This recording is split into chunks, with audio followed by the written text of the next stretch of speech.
Here you have perhaps the most valuable 16 acres on the face of the earth. And suddenly it's gone. And these 16 acres at the center of the cosmos are empty and fair game. It was completely unworkable.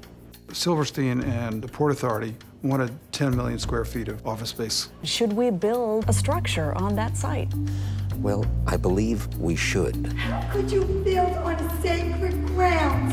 Our new World Trade Center towers must be at least 111 stories tall. Everybody had an idea, every New Yorker.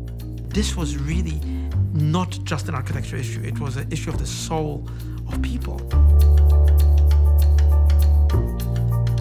These guys were going for the biggest prize that architecture had ever seen.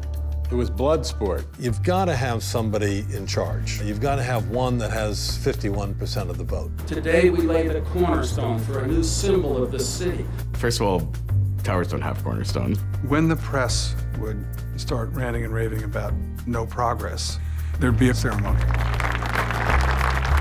A deal must be reached today between World Trade Center leaseholder Larry Silverstein and the Port Authority. I think they thought they had leverage, that we were going to back down because we wanted to get a deal. We're not going to make a short-sighted deal with Larry Silverstein. Things are sliding further and further and further behind.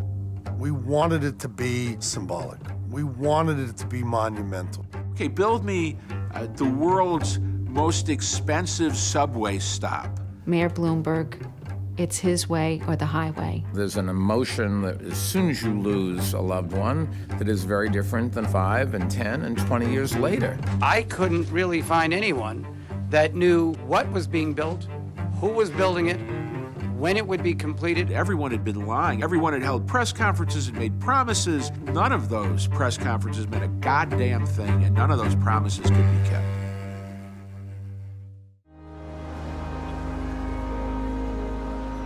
I don't know if the city will ever be whole, but there's a part of the city's self-respect that I think is going to be restored. No matter what people talk about buildings or their real estate, ground zero is ground zero for what happened. So the most important thing was how we were going to remember what happened there.